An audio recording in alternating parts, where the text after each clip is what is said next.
the abomination known as the Wrath of Cortex was released, Crash moved on to the Game Boy Advance for a few games, the first of which being Crash Bandicoot XS, also known as the Huge Adventure. XS stands for extra small. Like your dick! Oh!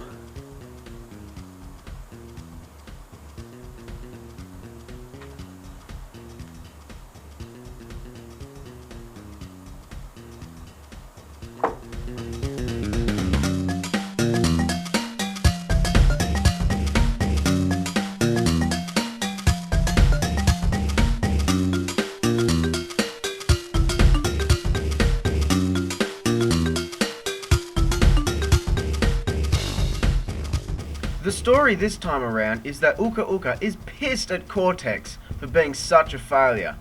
Cortex then uses his new planet minimizing ray to shrink the Earth, so it is up to Crash to save the world.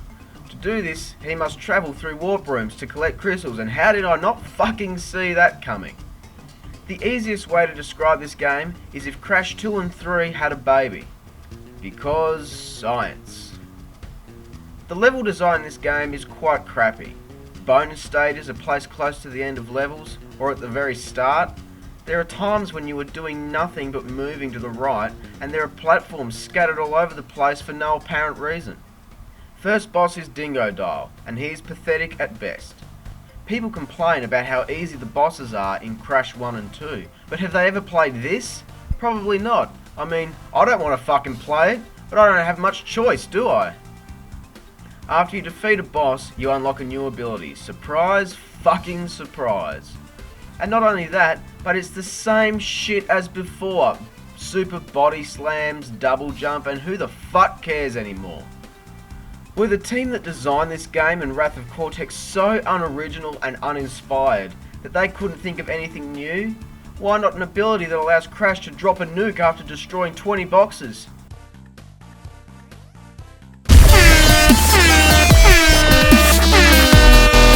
See? Not fucking hard. The next boss is Engine. I thought I already destroyed this fucking thing. The music in this game isn't too bad, but that is only because it's all remixed tracks from Crash 2 and 3. No comment really. Next boss is Tiny. Boring as shit. Then you go through more shit and face Cortex. This game has only 4 warp rooms, which means only 20 crystals. Which means that this is the shortest and smallest Crash game in existence. If you thought Cortex was easy here or here, then wait till you see this. After you beat him, Crash flies away and the world is turned back to its original size. Hooray! However, if you want the true ending, which is exactly the fucking same just with an extra boss level and shit, you have to collect all the fucking relics. Oh my fucking god, do I really need to fucking say anything? Really? This game just isn't exciting, and it is near impossible to fucking comment on, because I find myself just repeating everything I've already said. Crash Bandicoot, The Huge Adventure gets 4 out of 10. It's just not a fun game. If I wanted to play any of the levels in this game, I'd put in Crash 2 or 3. Nuff said. Now, this game got a sequel. I wonder if it will be an improvement. Or just a disappointment.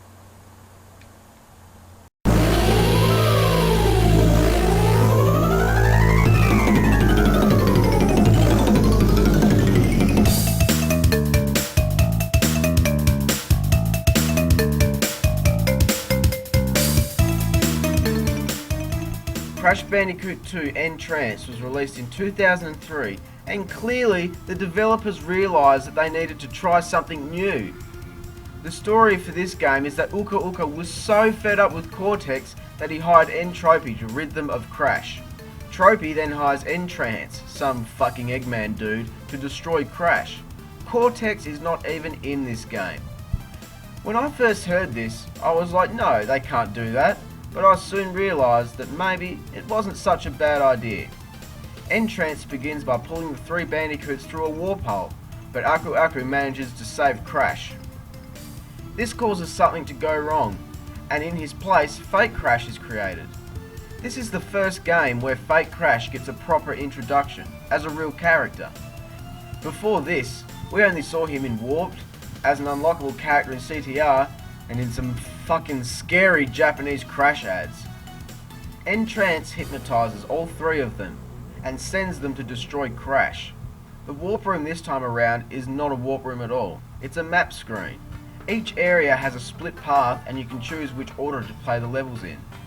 The levels in this game are designed much better. There is never a dull moment, and each of the levels are vibrant and detailed. The first boss is Evil Crunch. You fight him on a magic carpet in the Arabian stage. It's just that simple. While the huge adventure was the child of Crash 2 and 3, N-Tranced is more like Crash 3 and Wrath of Cortex, at least in the themes of the levels. Once again, defeating a boss rewards Crash with a new ability, and finally, they have new abilities. While they are gimmicky, in the sense of I only use it when the game wants me to, it is still an original thought. Congrats!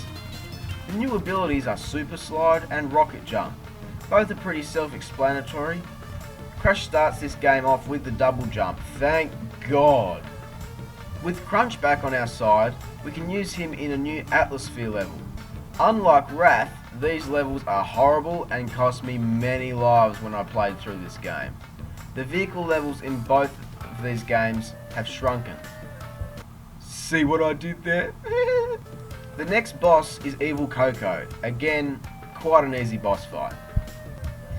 This game is fucking fun, and that is the result of a perfect mix of good level design and good music. Again, the music is just remixed tracks from previous games, but they are still good, and for some, I actually prefer them to their console counterparts. The next boss is Fake Crash, and I fucking love this boss, mainly because I actually had a bit of trouble beating him. Fake Crash copies everything Crash does. They are mirror images of each other, which is just so cool. You damage him by making him run into spikes rising from the ground. So fucking cool.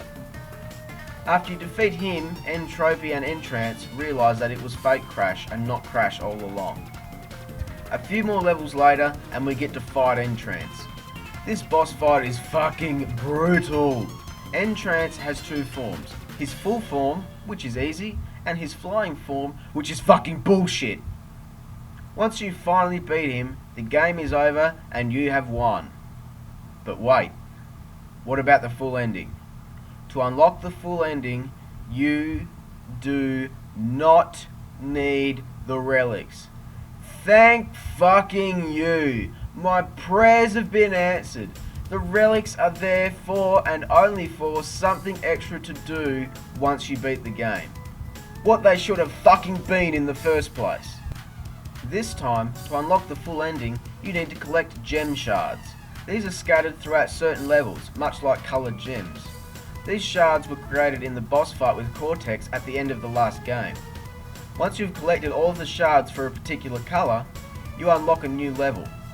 These levels are fucking brutal, and you have to beat all three of them to unlock the true final boss, N-Tropy. This boss fight sucks. It is just his fight from Warped, except it's longer and 2D. It just goes on and on, getting increasingly harder, and when you finally get close to beating him, this happens. Bullshit. Fucking bullshit. But once you man up, put your balls back in place and beat him, you win. The true ending consists of the bandicoots holding N-Tropy's now dead body for a photo. Fucking sick bastards! This game is fucking great. While frustratingly hard in some parts and a bit too easy in others, overall, this is a fucking good game. N-Tranced gets 7 out of 10. Don't leave yet! We have one more game. Crash Bandicoot Purple Ripto's Rampage. And Spyro the Cortex Conspiracy, also known as Crash and Spyro Fusion.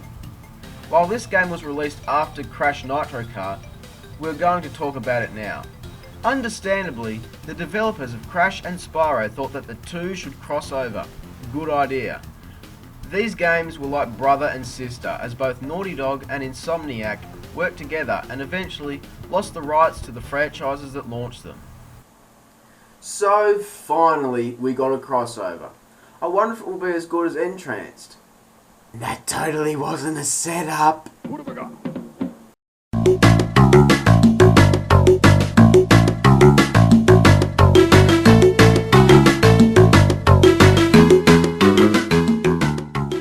The story has it that Cortex and Ripto are working together to take over the world, but to stop Crash and Spyro from going after them, they try to trick them into thinking that each of them is responsible.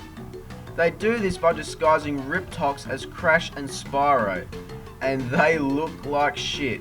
Essentially, all they do is put masks on them that look like they were cheaply made in 5 minutes for a stupid YouTube video. We start to play the game and we are in a free roaming world looking for portals. This is annoying. I would prefer to just be able to select a level and play it. I don't want to walk around a shitty jungle avoiding shitty enemies and talking to moneybags. Finally, a level. Well, this is fun? This is a fucking minigame collection. Why? Seriously, why did they think that this was a good idea?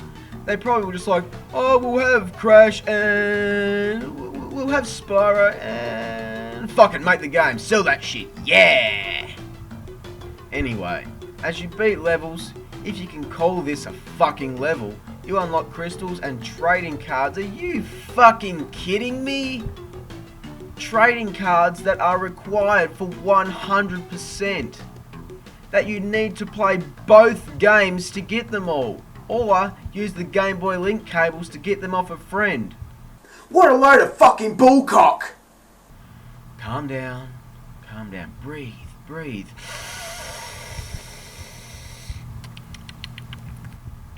I wonder who the first boss is. It's Spyro. Great. I thought Spyro would have been one of the last bosses, but no. Play the game for 5 minutes and the main characters realise how fucking stupid they are and decide to work together. This is a fucking insult. No wonder these series were buried. Look at this shit. Tank games, jetpack, Flappy Bird, jumping on boxes and some river bullshit. Unfucking acceptable. This is honestly one of the worst games I have ever played. It is total fucking garbage. This game, this fucking shitty asshole of a game gets 3 out of 10. And you know what? Just for lols, let's take a quick look at Spyro the Cortex Conspiracy. Oh! It's fucking shit! 2 out of 10! Thanks for watching the video. Be sure to like, subscribe, share, and all that good shit. I'm Squirrel Jack, and have a great fucking day.